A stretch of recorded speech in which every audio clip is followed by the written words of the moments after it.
네, 우리 오늘은 부활주일입니다. 예수님께서 죽으시고 3일 만에 부활하신 것을 믿으며 기념하는 주일입니다. 그래서 오늘은 부활에 대해서 함께 고민해보고 더 나아가서 우리가 지금 당신의 교회를 세우소서라는 주제로 교회가 무엇인지 함께 살펴보고 있죠. 특별히 오늘은 성도의 교제가 무엇인가 살펴보려고 하는데요.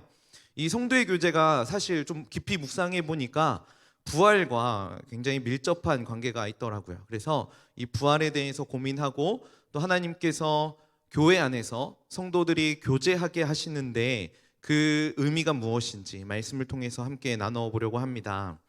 제게 인생 영화가 몇 개 있습니다. 그 중에 하나가 일본의 환생이라는 영화입니다. 보셨나요? 제가 이거 설교하면서 언제 나왔나 찾아보니까 2003년에 나온 영화더라고요. 저도 고등학교 때인가 봤던 것 같은데 여기 나오는 소재는 굉장히 유치한데 영화가 주는 메시지가 굉장히 깊습니다. 영화 안에 있는 여러 장치들이 많이 있는데 그것들은 좀 논외로 하고 대략적인 내용은 이런 겁니다. 한 지역에 죽은 사람들이 다시 돌아옵니다. 어린 시절 병으로 죽은 형이 그 당시의 모습으로 그대로 돌아오기도 하고 아이를 낳다가 죽은 엄마가 그때의 모습 그대로 돌아오기도 합니다. 왕따를 괴로워하다가 자살한 남학생이 장례식장으로 돌아오기도 합니다. 그러다가 21일, 3주가 지나면 흔적도 없이 사라집니다. 영화에서는 사랑하는 사람을 잠깐이라도 볼 수 있어서 너무나 행복하고 그들의 상처받은 마음들, 아픈 마음들이 치유되는 것으로 그려지기도 했지만 여러분들은 만약 내가 그렇게 사랑했고 정말 보고 싶은 그런데 먼저 하늘나라로 떠난 누군가를 다시 볼 수 있다면 어떨 것 같으세요? 여러분들은 보고 싶은 분들이 있나요? 그런 분들이 정말로 돌아온다면 기쁘기만 할까요? 그리고 다시 21일이 지난 다음에 3주 뒤에 떠나보낸다면 어떨까요? 성경에도 죽었다가 다시 살아난 사람들이 많이 있습니다. 무덤에서 부활한 나사로도 우리가 너무나 잘 아는 사람 중에 한 사람이죠. 바울의 설교를 듣는 중에 창문에서 떨어져 죽은 유두고가 다시 살아나는 일도 성경에는 기록되어져 있습니다. 또 구약에도 가면 이런 사례들이 굉장히 많이 있는데 특별히 수넴 여인의 아들을 살린 엘리사의 이야기도 우리는 찾아볼 수 있습니다. 아마 그 가족들이 다시 살아난 것에 대해서 정말 행복하고 기뻤을 겁니다. 사랑하는 가족과 재회하는 거잖아요. 그런데 그 남아 있었던 먼저 떠나보냈었던 그 사람들의 입장 말고 죽었다가 다시 살아나온 그 사람의 입장에서는 어땠을까요? 어쨌든 죽었어요. 잠시 기절한 것도 아니고 정말 죽었어요. 천국에 머물다가 천국물을 좀 맛보고 있는데 하나님이 이렇게 말씀하시는 거예요. 너 지금 아니야. 너 다시 갔다 와. 뭐 이런 상황 아니겠어요? 그럼 어떤 기분일까요? 그 당사자 입장에서는. 저도 한번 생각해 봤습니다. 만약에 먼저 하나님께서 나를 부르셔서 천국에 갔는데 야, 천국 진짜 좋다. 이런 곳이구나. 그런데 하나님이 말씀하시는 거예요. 너 지금 아니야. 다시 갔다가 와. 라고 하면 기쁠까요? 천국이었는데 아내와 아이들은 기뻐하겠죠? 네. 저도 기쁠 겁니다. 기뻐야죠. 그죠? 그런데 엄밀히 생각해 보면 다시 살아난 기쁨은 이게 내 생명이 연장받아서라기보다는 가장으로서의 책임감 때문은 아닐까라는 생각을 해보게 돼요. 내가 없으면은 남은 아내와 두 딸은 정말 힘들고 고통스러울 게 너무나 분명하니까요. 그러니까 다시 살아난 것이 기쁜 건 천국보다 이 세상이 좋아서는 아니라는 거죠. 오늘은 사도행전 10장을 우리가 함께 읽었습니다. 바로 앞에 보면 사도행전 9장이 나오고 거기에 가서 보면은 베드로가 중풍병자를 고친 사건과 도르가라는 죽은 여인을 살린 기적의 일들이 등장합니다. 그러면서 동일한 질문을 한번 던져봤습니다. 도르가가 살아난 것이 정말 기뻤을까? 당연히 가족들 입장에서는 기뻐할 수도 있었겠죠. 근데 도르가 입장에서 그냥 죽는 게 나았었을까요? 살아오는 게 나았을까요? 제가 이런 질문을 던진 이유는 저에게도 이런 생각이 있음을 발견했기 때문이에요. 옛 속담에 보면은 개똥밭에 굴러도 이승이 낫다 이런 속담이 있잖아요. 당연히 이 세상에서 사는 게 그래도 좀 더 낫겠지라는 그런 생각이 있으니까 천국보다 이 세상에서의 삶이 좀 좋다라는 전제가 제게 깔려 있으니까 그래도 조금 생명을 연장하는 게 더 좋은 것이다라는 생각이 있었다라는 거죠. 그런데 도르가도 지금 천국물을 맛보고 온 상황이라는 거예요. 천국에서 만난 하나님께서 이건 상상하는 거지만 너 지금 아니니까 나중에 다시 와 라고 하면 도르가는 하나님 저 살려주셔서 감사해요, 생명 연장해 주셔서 감사해요 라면서 했을까요? 아니면 전 여기가 좋은데요 하면서 실망스러워 했을까? 저는 사실 안 오고 싶었을 것 같아요. 특히 도르가가 살고 있는 욥바라는 도시는 이런 곳이었습니다. 구약 성경에 욥바라는 지역명이 굉장히 많이 등장하는데 구약 시대에서는 이 욥바가 이스라엘의 제1의 항구 역할을 했었습니다. 부유하고 사람들의 왕래도 많고 이렇게 번성한 그런 도시였겠죠. 그런데 신약과 구약 사이, 그 사이에 어떤 일이 있었냐면은 전쟁이 가장 활발한 도시 중에 하나였습니다. 치고 들어오기 좋은 항구니까요. 그래서 상처가 굉장히 많이 있는 도시라는 거죠. 폐허가 되기도 했었고, 심지어 그 지난주인가요? 우리 목사님 얘기해 주셨던 그 가이사랴 빌립보라는 그 항구를 그때 신약 시대로 오면서 새로 세우고 그 항구를 제1의 항구로 활용하게 됩니다. 그러니까 욥바는 정치적으로, 사회적으로, 경제적으로 소외받는 도시가 되었다라는 거죠.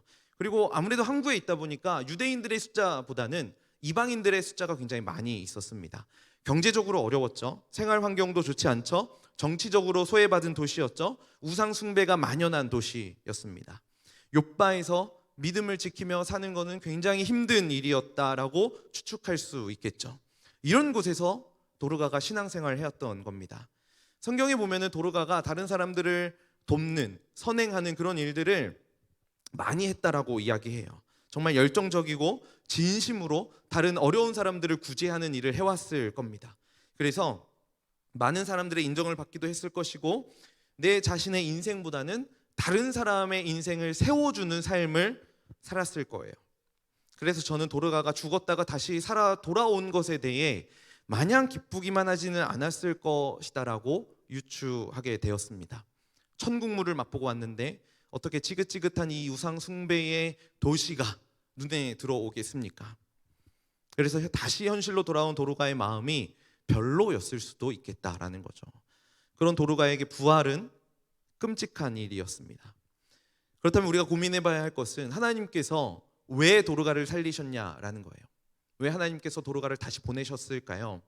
사실 성경에 수많은 사람들을 살리신 이유는 동일합니다. 9장에도 보면 이렇게 이야기해요. 베드로가 손을 내밀어 일으키고 성도들과 과부들을 불러들여 그가 살아난 것을 보이니 온 욥바 사람이 알고 많은 사람이 주를 믿더라. 많은 사람들이 주를 믿게 하기 위해서 도르가를 살렸던 거죠. 사실 저는 이 이유도 너무 별로였습니다. 내가 이 땅에서 남은 생에는 좀 더 편안하고 안정을 누리며 살도록 다시 보내신 게 아니라 다른 사람들에게 복음을 더 확장시키기 위해서 도르가를 보내셨다라는 거죠. 이런 관점에서 도르가의 마음은 좀 별로였을 수도 있겠지만 다시 살아난 도르가의 삶이 어떻게 달라졌을까를 생각해 봤습니다. 참된 안식이 누려지 평안을 누릴 수 있는 천국을 직접 봤습니다. 그리고 앞으로 그 천국에 다시 갈 수 있다라는 가장 확신을 가지고 있는 사람 중에 한 사람이 도르가였겠죠. 도르가의 삶이 어떻게 바뀌었을까요? 마음은 조금 불편했지만 마음과는 다르게 몸이 먼저 반응하지 않았을까요? 천국 복음, 또 부활의 능력 얼마나 위대한지 전하고 싶지 않았겠습니까? 저는 정말 철저하게 사람들을 사랑했을 것이다 생각하고 천국의 소망을 전하고 그 부활이 예수님에게만 머무는 능력이 아니라 지금 나의 삶을 지배하는 능력이 되어서 그 능력 붙잡고 살아가면 된다라는 이 메시지를 사람들에게 전했을 것이라고 생각합니다.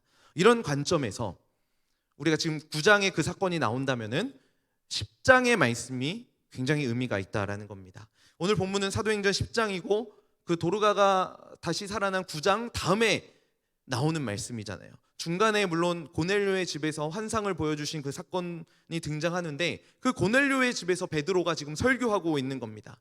당연히 고넬료의 집이었기 때문에 고넬료도 있었을 것이고 그들의 지인도 있었겠죠. 그런데 성경에 보면 또 한 무리가 있습니다. 23절에 보시면요, 이튿날 일어나 그들과 함께 갈새 욥바에서 온 어떤 형제들도 함께 갔다라고 이야기를 하죠. 욥바에서 사람들이 따라왔었던 거예요. 이게 뭘 이야기합니까? 도르가가 다시 살아난 그 사건을 목격하고 베드로를 따라왔던 사람들이 있었던 거예요. 그 부활의 능력이 베드로의 사역과 설교를 통해서 지금 전해지고 있다라는 거죠. 이 부활이 과거 예수님에게만 머무는 사건이 아니라 현재에도 여전히 유효한 하나님의 능력임을 그 모인 사람들에게 선포하고 있는 겁니다. 이런 차원으로 베드로의 설교를 한번 잘 보세요.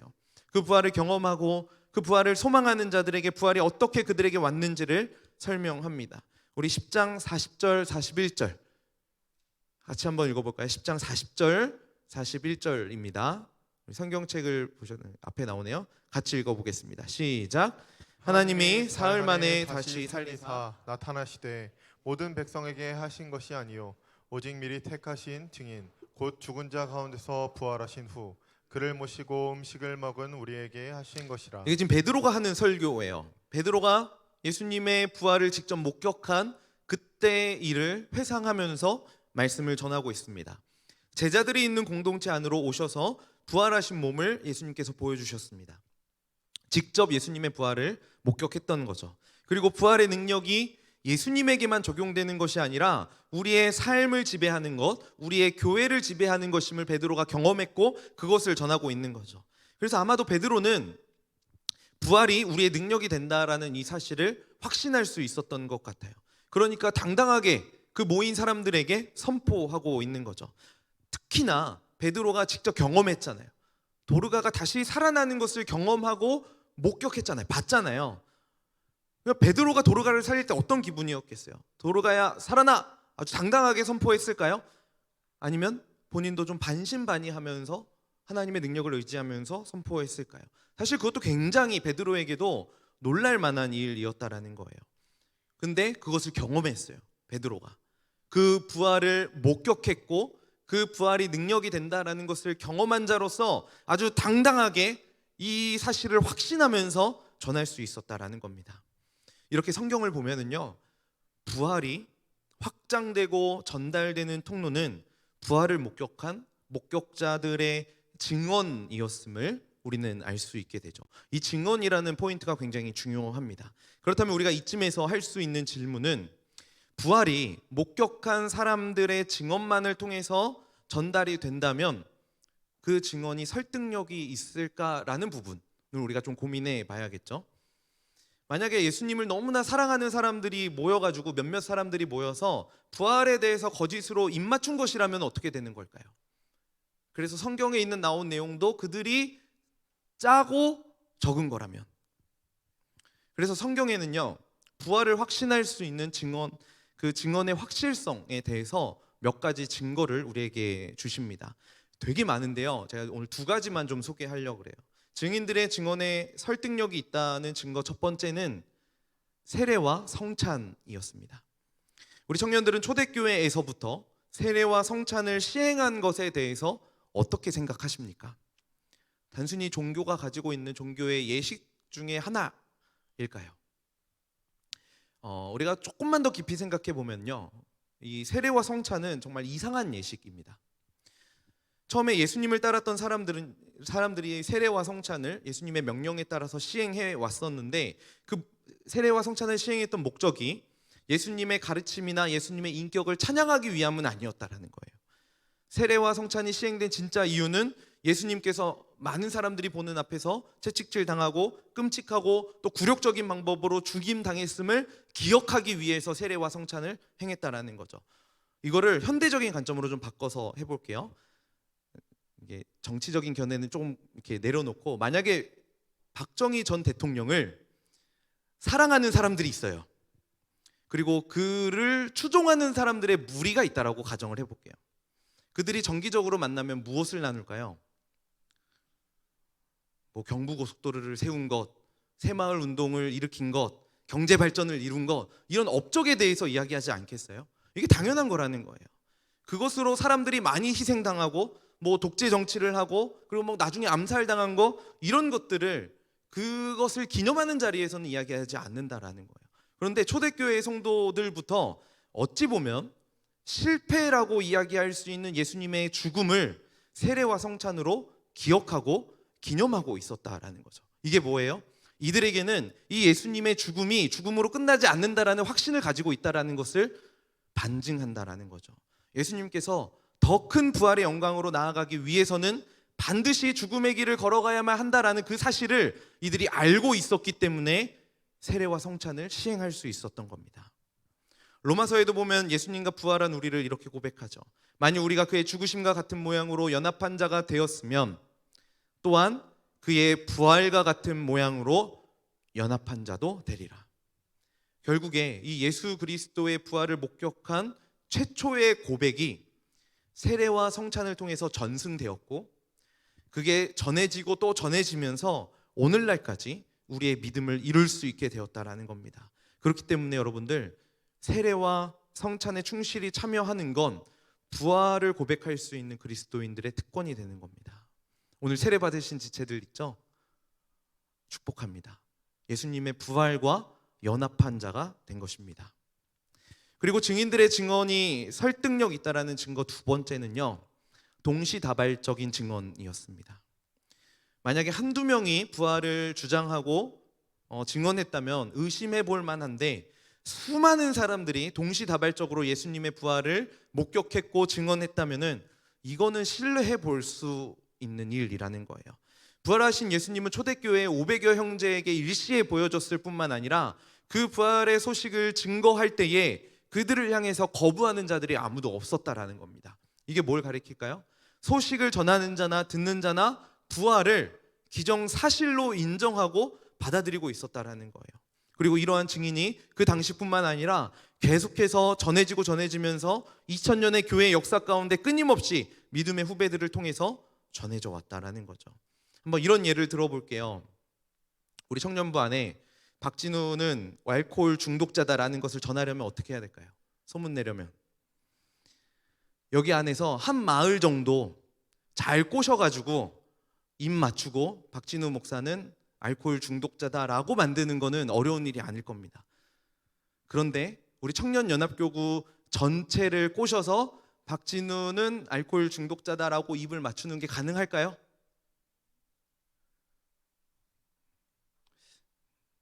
가능할까요? 불가능한 일이에요. 우리가 뭐 한두 명도 아니고, 그냥 뭐 네다섯 명도 아니고 한 100여 명의 사람들을 동시에 입 맞추게 하는 거는 사실 불가능한 일이라는 거예요. 그런데 박진우 목사가 파마가 잘 됐네, 잘 어울리네 라는 사실을 전하려면 어떻게 해야 될까요? 사실 뭐가 안 필요해요. 사실이니까. 100여 명의 사람들이 보고 있잖아요. 그죠? 그렇기 때문에 만약 오늘 예배에 오지 않은 어떤 한 지체가 있어서 그 지체에게, 야, 박진우 목사님 머리 웨이브가 굉장히 자연스럽더라, 마이콜 같지 않던데? 이렇게 이야기하는 거는요, 의심을 사지 않고 받아들일 수 있게 된다라는 거예요. 사실을 근거로 했잖아요. 그죠? 그런데 이렇게 한번 생각해 봐요. 이 중에서 제가 파마한 거 본 사람 없잖아요. 그죠? 제가 파마한 자리에 앉아 있는 거 본 사람 아무도 없는데 내가 파마했다라는 사실을 여러분들 받아들이고 있잖아요. 그죠? 이게 파마했다라는 것을 정황상 믿을 수밖에 없는 일이라는 거예요.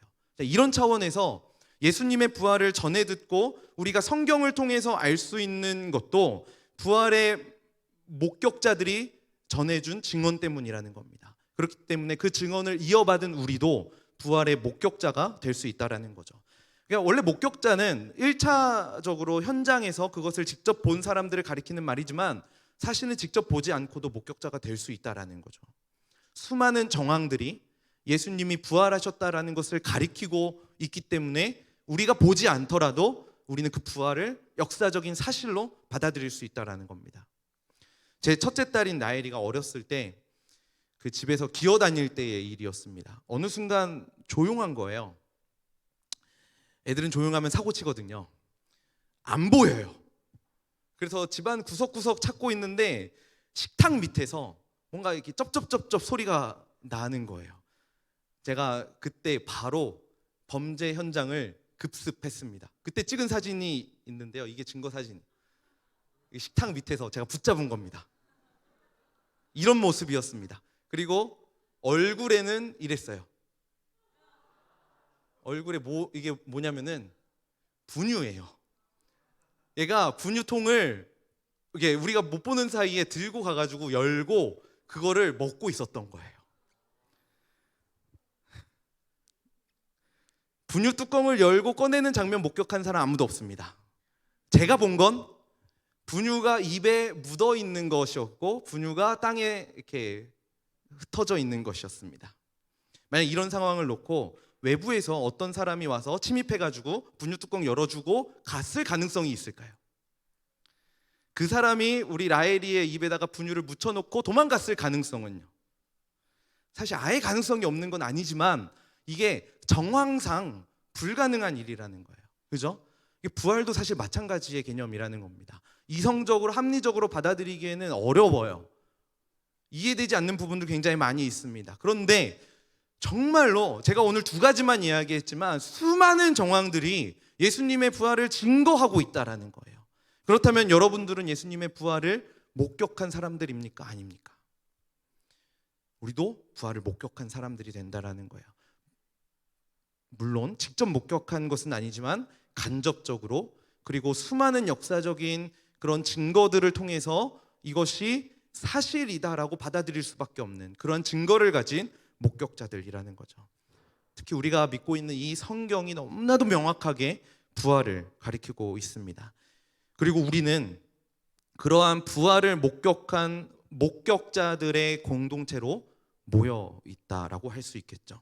그런 관점에서 오늘은 교회의 중요한 요소 중 하나인 성도의 교제에 대해서 생각해 보려고 합니다. 사실 이걸 설명하기 위해서 이 부활의 이야기들을 그 목격자에 대한 이야기들을 쭉 끌고 온 건데요.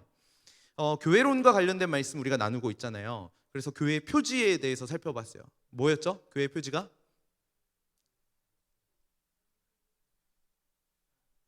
말씀과 건진과 성례였습니다. 성례. 거룩한 예식. 그래서 성례 안에 세례와 성찬이 있다라고 했죠. 여러분, 근데 궁금하지 않아요? 왜 세 개일까요? 왜 말씀, 성례, 건징만 교회 표지이고 성도의 교제는 교회 표지가 아닐까요? 이런 생각 안 해보셨어요? 여러분들은 성도의 교제하면 어떤 생각이 드십니까? 어떤 이미지로 느껴지십니까? 사람들과 친밀하게 교제 나누고 커피 한 잔 나누면서 이런저런 삶의 어려움들 이야기하는 것, 기도 제목 나누는 것, 이게 성도의 교제일까요? 하이델베르크 요리문답에 보면은 성도의 교제를 그대는 어떻게 이해합니까? 라는 질문에 이렇게 답합니다. 여러분들이 답을 한번 읽어주세요. 자, 답 시작. 첫째로 모든 신자들 개개인이 그리스도의 지체들로서 그리스도와 그의 모든 보화와 은사들에 참여하는 자들이라는 것입니다. 둘째로 각 신자는 다른 지체들의 유익과 구원을 위하여 자신의 은사들을 기꺼이 기쁨으로 사용할 의무가 있습니다. 네, 둘째가 아마 여러분들이 생각하는 그런 뉘앙스를 가지고 있다라고 생각하는데 첫 번째는 완전히 다른 거예요. 모든 신자들 개개인이 그리스도의 지체들로서 그리스도와 그의 모든 보화와 은사들에 참여하는 자들. 사실 이게 부활을 가리키는 거거든요. 부활로 인해서 우리에게 주신 구원을 가리키는 것이니까요. 첫 번째는요, 이거라는 거예요. 단순히 사람들과 교제하는 걸 의미하지는 않습니다. 여기서 말하는 성도라는 말 자체가 사실은 거룩한 무리라는 의미를 가지고 있잖아요. 이 거룩한 무리가 되기 위해서 필요한 것은 하나님과의 교제라는 거예요. 원래 거룩은 언제나 하나님의 성품을 가리키거든요. 우리 원래 거룩한 자들이 아니잖아요. 그런데 우리가 그 하나님의 거룩함을 함께 나눠받은 자들이 되었다라는 거예요. 그래서 히브리서에 이렇게 이야기해요. 거룩하게 하시는 이와 거룩하게 함을 입은 자들이 다 한 근원에서 난지라. 그러므로 형제라 부르시기를 부끄러워하지 아니하시고. 우리를 가리켜서 뭐라고 얘기해요? 거룩하게 함을 입은 자들이라고 얘기해요. 그런데 거룩하게 하시는 이 예수 그리스도와 한 근원에서 났다라고 이야기합니다. 예수님께서 우리를 형제라고 부르기를 부끄러워하지 않으신다라고 이야기해요. 이게 부활을 믿고 부활로 예수님과 연합한 자들이 누릴 수 있는 하늘의 기쁨이라는 거예요. 그리고 사실 이거는 예수님께서 항상 기도하셨던 예수님의 기도 제목이기도 했습니다. 요한복음 17장에 보면 예수님의 기도가 등장하죠. 11절에 보면 이렇게 이야기합니다. 우리 11절 같이 읽어볼게요. 나는 세상에 더 있지 아니하오나 그들은 세상에 있사옵고 나는 아버지께로 가옵나니 거룩하신 아버지여 내게 주신 아버지의 이름으로 그들을 보존하사 우리와 같이 그들도 하나가 되게 하옵소서. 이게 예수님이 가지고 계셨던 기도 제목이었어요. 우리는 여전히 세상에 있고 나는 아버지께로 가는데 거룩하신 아버지여 내게 주신 아버지의 이름으로 그들을 보존하사 우리, 여기서 말하는 우리는 누구예요? 삼위일체 하나님을 가리키죠. 삼위일체 하나님과 같이 백성들도 하나가 되게 해달라고. 그러니까 성도의 교제라는 측면은요, 하나님과의 교제를 가리키지만 그 하나님과의 교제는 삼위 하나님이 누리는 교제 안으로 들어가는 것을 가리키는 겁니다. 그래서 성도의 교제라는 말 안에 갖는 중요한 의미 중에 하나는 부활하신 예수님과 하나됨의 의미가 있다라는 거죠. 세례와 성찬을 부활하신 주님으로 인해서 기념하여 지킬 수 있는 것처럼 그 부활하신 예수 그리스도가 계시기 때문에 우리는 이 세례와 성찬을 통해서 하나님과의 더 깊은 교제, 특별히 삼위일체 하나님께서 누리시고 있는 그 풍성한 교제 안으로 들어가서 영원 전부터 누리셨던 그 교제를 우리에게도 나눠주신다라는 겁니다. 그리고 그 다음이 성도들, 그리스도인들과의 교제라는 거죠. 부활하신 주님과 연합하고 함께 주의 살과 피를 나눌 수 있는 공동체가 성도의 교제를 경험할 수 있는 공동체라는 겁니다. 그러니까 엄밀히 이야기하면, 조금 정리해서 이야기해보자면, 성도의 교제는 하나님과의 교제를 나누는 거룩한 무리들과의 교제라고 말할 수 있겠죠. 하나님과 교제를 나누는 거룩한 무리들과의 교제, 이게 성도의 교제인 겁니다. C.S. 루이스가 영광의 무게라는 책에서 이런 이야기를 했습니다. 우리의 오감이 경험할 수 있는 가장 거룩한 대상은 성찬의 빵과 포도주이고 그 다음은 우리의 이웃입니다. 그 이웃이 그리스도인이라면 거의 성찬만큼이나 거룩합니다. 그 안에 참으로 숨어 내주하시는 그리스도가 계시기 때문입니다. 저는 C.S. 루이스의 이 말이 부활절에 성도의 교제를 꿈꾸는 우리가 마음속에 새겨야 하는 말이라고 생각합니다. 우리의 오감이 경험할 수 있는 가장 거룩한 대상은 성찬의 빵과 포도주예요. 그래서 성찬을 통해서 우리는 경험하는 겁니다. 거룩함, 예수 그리스도의 살과 피를 경험하는 거죠. 그리고 그 다음에 이웃을 향해서 그 시선이 옮겨집니다. 그리고 그 이웃이 그리스도인이라면, 함께 성찬에 참여하는 동역자라면은 우리가 먹고 마셨던 그 성찬만큼이나 그 존재도 거룩하다라는 거예요. 사실 성찬을 통해서 예수 그리스도의 살과 피를 경험하는 거잖아요. 예수 그리스도를 경험하는 건데 그 시선이 동일하게 동역자들에게도 옮겨진다라는 거예요. 왜냐하면은 그 동역자 안에 예수 그리스도가 계시기 때문이죠. 그 안에 참으로 숨어 내주하시는 그리스도가 계시기 때문에. 그래서 우리의 오감으로 그 거룩을 우리의 마음에 새기기 위해서 성찬 예식에 거룩하게 참여하는 것 굉장히 중요합니다. 그리고 더 나아가서 예수님의 살과 피를 나누는 공동체 원들을 바라볼 때 거룩한 시선으로 바라보는 것 또한 너무나 중요합니다. 왜냐하면 내 안에 예수님이 계시듯 내 옆에 있는 지체에게도 예수 그리스도가 계시기 때문이죠. 이것이 부활의 공동체가 존재하는 이유였던 겁니다. 그렇기 때문에 성도의 교제는 교회의 표지가 아니라 교회의 표지였던 말씀과 성례와 건징 안에 이미 성도의 교제라는 요소가 깔려 있다라는 거죠. 그렇기 때문에 교회의 표지는 말씀과 성례와 건징이고 성도의 교제는 명시적으로 포함이 되어 있지 않는 겁니다.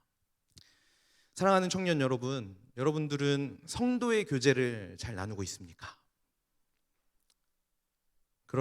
그 성도의 교제를 여러분들이 잘 나누기 위해서는 여러분들 먼저 하나님과 교제해야 됩니다. 그리고 그 하나님과 교제할 수 있는 통로는 부활하신 예수 그리스도와 연합하는 겁니다. 우리를 영원한 삼위일체 하나님의 교제 가운데로 초청하시는 그 예수님의 초청에 여러분들 반응하시길 축복합니다. 그게 교제, 성도의 교제가 풍성하게 누릴 수 있는 출발점이기 때문이에요. 우리 부활절만 되면은 뭐 부활의 능력을 경험하길 원하고 부활을 누려야 한다 뭐 이런 얘기 많이 하잖아요. 부활 누리는 게 뭔데요? 여러분 부활 어떻게 누릴 건데요? 부활의 능력을 어떻게 경험할 건데요? 다시 살아나야지만 부활의 능력을 경험하는 건가요? 아니면 부활절이니까 부활 조금 더 생각하면, 부활이신 예수님 기억하면은 그게 부활을 누리는 걸까요? 여러분, 부활 누리기 위해서 다른 거 아니라요, 성도의 교제에 충실하면 그 부활 누릴 수 있는 겁니다. 예수님이 부활하셔서 그 구원의 승리를 우리에게 주셨음을 믿고 주님과 연합되는 것, 우리가 그 부활을 실제로 목격하지는 않았지만 그 부활의 사건, 수많은 역사적인 사실들과 성경을 통해서 증거하는 그 부활의 증거들을 수납하고 그것을 확신하는 그리스도인들이 그 부활을 나누는 것, 이것이 성도의 교제고 부활을 누리는 것이다 라는 거예요. 그래서 교회 공동체 안에는요, 믿음의 눈을 들지 않으면 보이지 않는 영적인 가치들이 있습니다. 때로는 우리 교회조차도 세상 공동체와 다를 것이 하나도 없어 보이고 그냥 교회도 똑같이 사람 사는 데 같지만 우리의 믿음의 눈을 들면은 보이는 게 있다라는 거예요. 그냥 똑같은 공동체 같지만 그렇지 않다라는 거죠. 내 옆 사람이 예수님과 연합되어서 성장해 가는 모습, 그리고 예수님과 함께 자라가는 모습, 여전히 내 눈에는 미치지 못했고 내 기준에는 충족되지 않았지만 그래도 함께 자라가려고 하는 그 모습들을 보면서 우리는 성도의 교제를 누릴 수 있는 거죠. 이게 그냥 눈을 들면 안 보이지만 믿음의 눈을 들면 보이는 공동체의 영원한 가치라는 겁니다. 그래서 여러분, 우리 교회 공동체를 놓고요, 세상과 비교하지 않았으면 좋겠어요. 세상은 이런데 교회는 왜 이러지? 오히려 세상에 부활하신 예수님이 없는 모습을 보면서 안타까워할 수 있어야 되는 믿음의 눈이 우리에게 필요한 거죠. 그리고 때로는 우리 공동체 안에 부족한 모습들이 보인다면은 그 또한 예수님의 부활을 기억하면서 긍휼의 시선으로 바라보는 거죠. 예수님의 부활이 그 누구에게도 안 미친 곳이 없다면은 우리도 그 예수님의 시선을 가지고 바라보면서 긍휼히 여기고 또 불쌍히 여기고 함께 기도할 수 있는 것, 이게 바로 성도의 교제라는 겁니다. 이게 부활의 주님과 연합한 자들의 바른 자세라는 거죠. 이 부활절 아침에 여러분들이 이 사실을 꼭 기억하고 돌아가셨으면 좋겠습니다. 성도의 교제는 그냥 희희낙낙하고 그냥 옆 사람하고 커피 한 잔 마시고 마을 사람들과 매일 성경 리딩 지저스 나누고, 이게 성도의 교제가 아니에요. 그 안에서 그 부활하신 예수 그리스도와 연합되고 교제하고, 그래서 각 사람이 삼위일체 하나님과 연합되어서 그 연합됨의 기쁨을 사람들과 함께 나누는 것, 이것이 진정한 성도의 교제의 출발점이라는 겁니다. 우리 여기서부터 좀 출발했으면 좋겠습니다. 그래서 이따가 오후 예배 때도 부활의 주님을 찬양하고 높여드리잖아요. 거기서부터 출발해야 되는 거예요. 부활하신 주님을 찬양하고 높여드리는 거. 우리 오늘 이 시간에 좀 기도하면서 좀 하나님 앞에 찬양을 올려드릴 때요, 우리 다른 거 좀 고백하지 않았으면 좋겠어요. 하나님과 교제하고 싶습니다. 성령 하나님과 우리의 구원자이신 예수 그리스도와 교제하고 싶습니다. 하나님 아버지와 교제하고 싶습니다. 그 삼위일체 하나님이 누리셨던 그 풍성한 교제 가운데로 나를 좀 초대해 주세요. 주님, 제가 그 초대에 응답하겠습니다. 우리 이러한 마음을 가지고 우리 거기에 집중하면서 우리의 믿음의 고백을 이렇게 찬양하면서 올려드리겠습니다.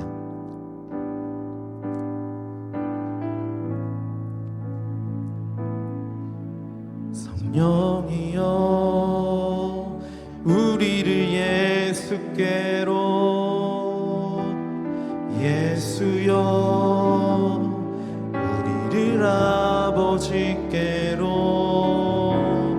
아버지 우리를 예수께로, 예수여 우리를 성령께, 성령이여 성령이여 우리를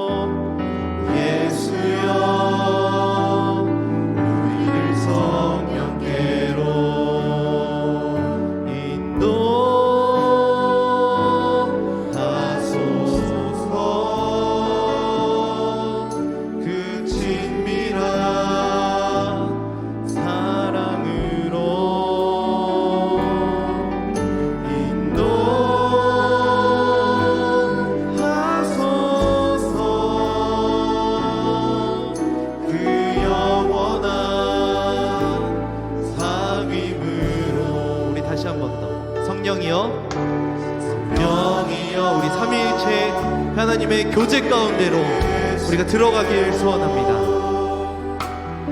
예수여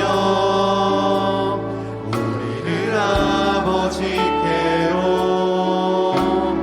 아버지 우리를 예수께로 예수여 우리를 다시 한 번 더 성령이여 성령이여 우리를 예수께로 예수여 우리를 아버지께로 예수여 우리를 아버지께로 아버지 우리를 예수께로 예수여 우리를 간절한 마음으로 인도하소서.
잔잔한 목소리로 주님 사랑해요 주님 사랑해요. 우리 하나님께 좀 속삭이면서 고백합시다. 온 마음과 정성 다해 하나님의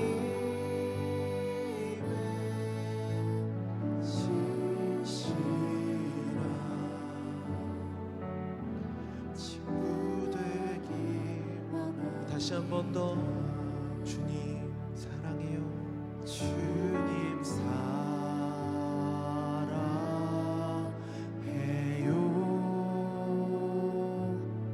온 마음과 정성 다해 하나님의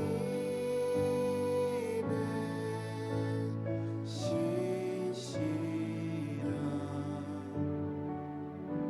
친구 되기 원합니다. 우리 하나님 앞에 좀 속삭이면서 고백했으면 좋겠어요. 하나님이 삼위일체 하나님으로 사랑하신 것처럼 저도 사랑하고 싶습니다. 하나님께서 누리셨던 영원한 행복을 저도 누리고 싶습니다. 주님 나를 인도하여 주시옵소서. 그 친밀한 사랑으로 영원한 사귐으로 나를 인도하여 주시옵소서. 주님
하나님,